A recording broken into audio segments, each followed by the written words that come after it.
Hi friends, എല്ലാവർക്കും good morning. എല്ലാവർക്കും നല്ലൊരു ദിവസമായിരിക്കട്ടെ കേട്ടോ. അപ്പം ഞാൻ ഇവിടെ ചെറിയൊരു വീഡിയോ കാണിക്കുന്നത്. അപ്പോൾ കാലത്തെ ബ്രേക്ക്ഫാസ്റ്റ് ഉണ്ടാക്കാൻ വേണ്ടിയിട്ട് ഗ്രീൻ പീസും പുട്ടും ഉണ്ടാക്കാമെന്ന് വിചാരിച്ചു. അപ്പോൾ അതിലേക്ക് മൺചട്ടിയൊക്കെ വെച്ച് കടുകൊക്കെ പൊട്ടിച്ച് സവോളയും പച്ചമുളകും ഒക്കെ ഇട്ടിട്ട് നല്ലപോലെ വഴറ്റിയെടുക്കണം. കറിവേപ്പിൻ്റെ ഇല ഇട്ട് കൊടുത്തിട്ടുണ്ട് കേട്ടോ. പിന്നെ ഇഞ്ചി വെളുത്തുള്ളി പേസ്റ്റാണ്, അതൊരു ടീസ്പൂൺ എടുത്തിട്ട് നല്ലപോലെ പച്ചമണം പോകുന്ന വരെയൊക്കെ ഒന്ന് വഴറ്റിയെടുക്കാം.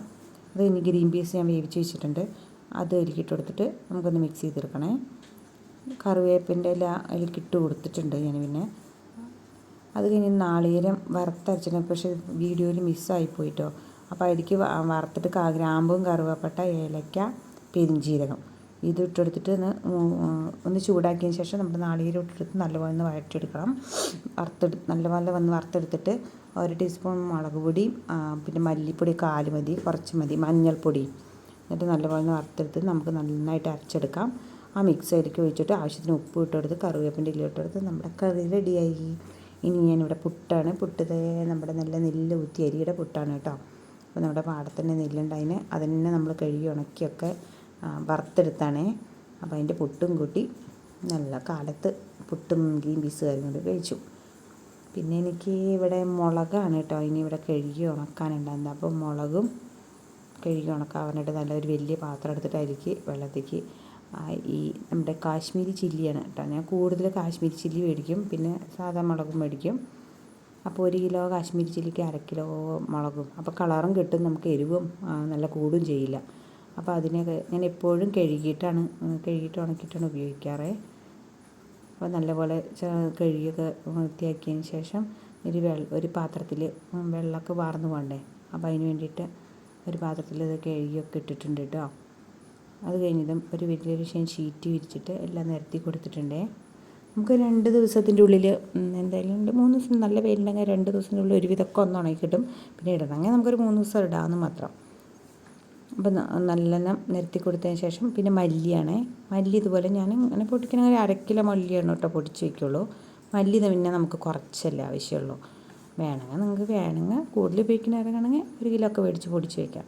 ഞാനെപ്പോഴും 1.5 കിലോ മുളക് പൊടിക്കുകയാണെങ്കിൽ 1/2 കിലോ മല്ലിയാണ് പൊടിക്കാറ്. പിന്നെ ഇത് 2 പ്രാവശ്യം ഒന്ന് കഴുകിയെടുത്തു കേട്ടോ. ചില സമയത്ത് മാത്രം കൂടുതൽ ഉണ്ടാവുള്ളൂ, ഈ ചളി വരുള്ളൂ, അല്ലെങ്കിൽ ഒന്നും ഉണ്ടാവില്ല. അപ്പോൾ അതിനൊരു പാത്രത്തിലൊക്കെ ഇത് നിരത്തി കൊടുത്തിട്ടുണ്ട് കേട്ടോ. നല്ലപോലെ കഴുകി വാർന്നതിന് ശേഷമാണ് ഇതിലേക്ക് ഇട്ട് കൊടുക്കേണ്ടത് കേട്ടോ. അപ്പോൾ അതൊക്കെ ഒന്ന് നിരത്തി വെച്ചിട്ടുണ്ട്. പിന്നെ നമുക്കൊരു ഉച്ചത്തെ ഇത് കഴിക്കണ്ടേ, ലഞ്ച് കഴിക്കണ്ടേ. അപ്പം അതിനകത്ത് ബിരിയാണി ഉണ്ടായിരുന്നു. അപ്പോൾ ഇന്ന് ബിരിയാണി മേടിച്ചിട്ടുണ്ടായിരുന്നു. അപ്പം ഞാനും മോനും കൂടി ആ ബിരിയാണിയൊക്കെ കഴിച്ച് സെറ്റായി കഴിഞ്ഞു. പിന്നെ നമ്മളൊരു വൈകുന്നേരത്തെ ഒരു സ്നാക്സ് എന്നുള്ള രീതിയിൽ ഞാനൊന്ന് നമ്മുടെ കഴിഞ്ഞ വീഡിയോയിൽ ഒരു പഴക്കൊല വെട്ടിയിട്ട് കൊണ്ടുവരുന്നത് കാണിച്ചിട്ടുണ്ടായിരുന്നില്ലേ. അപ്പം ഞാൻ ആ വീഡിയോ അതിൽ എന്തായാലും കാണിച്ചിട്ടുണ്ടായിരുന്നു കേട്ടോ. അപ്പോൾ അത് വലിയ കൊലയായിരുന്നില്ലേ. അപ്പോൾ ആ പഴം നല്ലപോലെ പഴുത്തു. അപ്പം എന്നാൽ പഞ്ചാമൃതം ഉണ്ടാക്കാമെന്ന് വിചാരിച്ചു. അതിലേക്ക് പിന്നെ ഇവിടെ ഈന്തപ്പഴവും കൽക്കണ്ടവും പിന്നെ മുന്തിരി ഉണ്ടായിരുന്നു, പിന്നെ നാളികേരം പിന്നെ ഇവിടെ ഉണ്ടായിരുന്നു. അപ്പോൾ അതിനൊക്കെ നല്ലപോലെ ഒന്ന് വറുത്തെടുത്തിട്ടുണ്ട്. നെയ്യിലാണ് കേട്ടോ നമ്മുടെ നാളികേരമൊക്കെ വറുത്തെടുത്തിക്കണത്. പിന്നെ ശർക്കരേനെ പാവ് കാച്ചിയിട്ട് മാറ്റി വെച്ചിട്ടുണ്ടായിരുന്നു.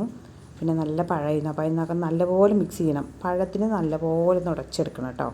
പിന്നെ നമുക്ക് പഴം നന്നായിട്ട് ഉടച്ച് കഴിഞ്ഞ് കഴിഞ്ഞാൽ പിന്നെ നമ്മുടെ ഈന്തപ്പഴവും പിന്നെ മുന്തിരി, കൽക്കണ്ടം, കാഷ്യൂ, പിന്നെ തേന് ചേർക്കാം കേട്ടോ.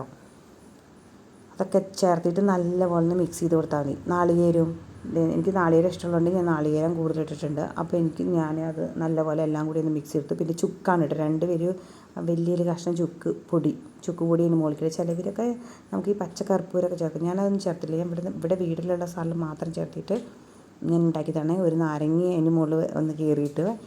അപ്പോൾ അത് നമ്മുടെ പഞ്ചാമൃതം റെഡിയായി. അപ്പോൾ വൈകുന്നേരത്തെ ഇതൊക്കെ കഴിച്ചു. ഇഷ്ടപ്പെട്ടെങ്കിൽ എല്ലാവരും ലൈക്ക് ചെയ്യണം, സബ്സ്ക്രൈബ് ചെയ്യണം, കമൻറ്റ് ചെയ്യണം.